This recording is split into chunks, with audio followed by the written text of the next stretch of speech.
Politics is absolutely insane right now, no matter what you believe.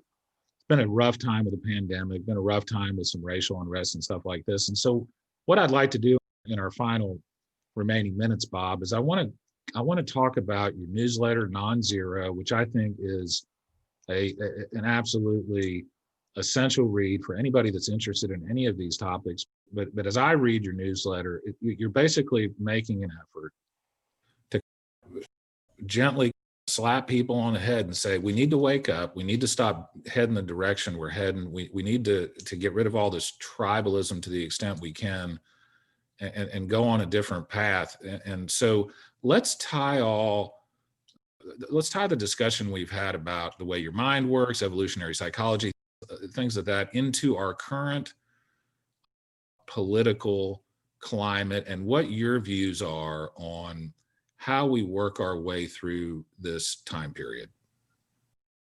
Yeah. First of all, thanks for plugging the newsletter.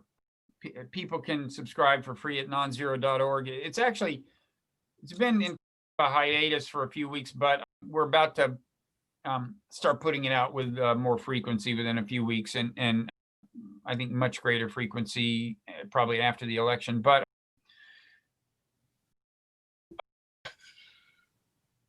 I guess the context I like to think of it all in, of the tribalism and everything, is like humankind, through cultural evolution, we have been approaching for many millennia this kind of point of globalization where I think in principle we could form a cohesive global community and quit doing things like having wars and get more serious about solving common problems. But I think if we fail, technology has already brought things that could more or less destroy the species, and I think it will bring more threats of that magnitude. So things could work out very badly if we can't get our act together. And so in that sense, the current political era is, well, significant in more than one way. First of all, the political divide within America, the ideological divide, represents different views of how to engage with the world. And I don't want to really belittle the ideology of either tribe completely. I think there are valid concerns that motivate both. I'm, as you might have gathered, not a Trump supporter, but and then secondly, there's the problem that the kind of tribalism we're seeing at the national level, the psychology of tribalism, to the extent that plays out globally, that will spell doom. If people of the world can't, demonize each other to the extent that Americans have been demonizing each other, and I think both sides do it. Yeah. That will spell doom. So that's the context of my concern with our all getting, first of all, more appreciative at how subtly biased our perceptions are. Just don't assume that everyone in your tribe is right and everyone in the other tribe is wrong. Yeah. And certainly don't assume that the representative of the other tribe you're seeing on social media is typical.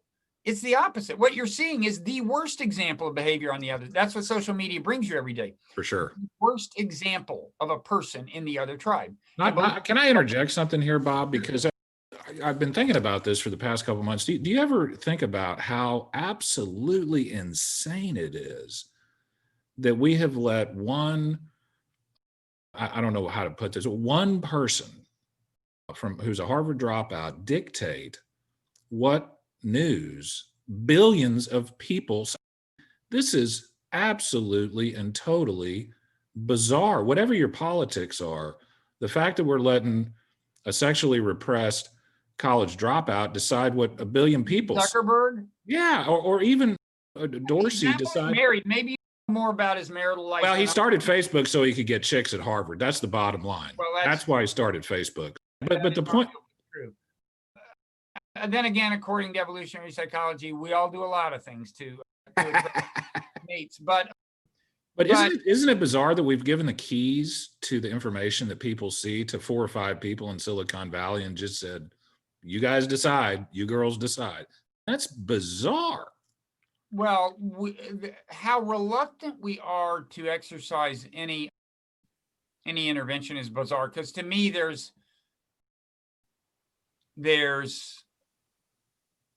one easy thing we should obviously do with all social media, which is force these companies to be transparent about the algorithms that are governing us. Yep. We need to see all the code, and the government has the power to tell them to do it. Yep. Now, you and I, if we're confronted with that code, we won't know what the hell it means. But what will happen if they have to make it public is that you will see companies, and you would also want to legislate some other things to make sure this happens, but you would see companies that would spring up and not just interpret the algorithm for you, but turn it into an interface that lets you fine tune your experience on Facebook more than you can now. Like, just slide the thing over and say, I want to see less stuff that makes me angry. Yeah. I want to see less stuff that XYZ.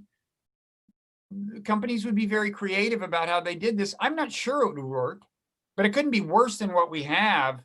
And I also think I'd also be fine with breaking some of these companies up, make Facebook divest itself of Instagram, for example, because concentrations of power in industry so important, I think are dangerous. But I think, yeah, it's problematic, but it's not so much that I think Zuckerberg is a uniquely sinister figure. He just wants to make as much money as possible. Yeah. It turns out that the way to do that is to just give the most reactive parts of human nature free rein. Yeah. And that's the problem. And so it's actually quite a challenging problem. It would be even worse if he were this nefarious figure who wanted to use his power to do some particular nefarious thing, but he's just trying to make money, and that itself leads to trouble. So, I worry a little bit, Bob, as a lifelong technologist, that we will get to the point, if we're not careful, where we won't be able to change anything, because the news we'll see from the social media companies will totally and completely warp democracy. The other thing that I would maybe propose to you is all these social media companies are just profiting off your data and your metadata, and they're selling your data and you get nothing out of it. And if they had to pay us for using our data, they would probably be much more responsible and frugal in the way they spread our data all over the place. Yeah, this is a hobby horse of Jaron Lanier's, the guy who came up with the term virtual reality several decades ago. Yeah. We should, we should be compensated for being the product. Yeah, I'd be fine with that. So I interrupted you. How do we get through this? What's the solution?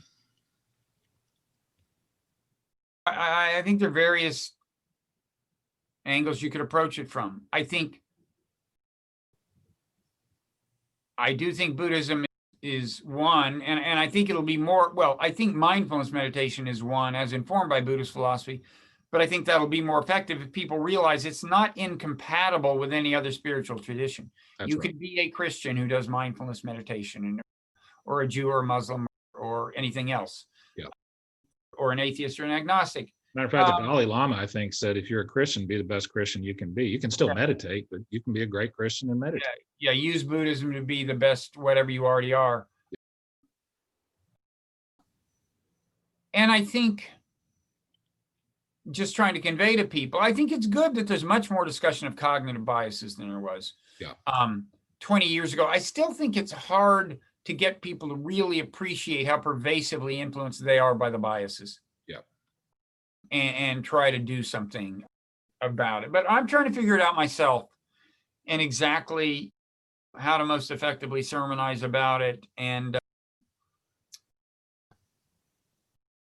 it's a big challenge. As you know, it's a dimension of the newsletter that I'm going to try to preserve. And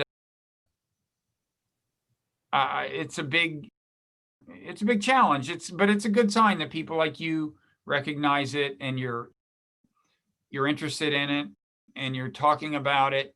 I think awareness is growing.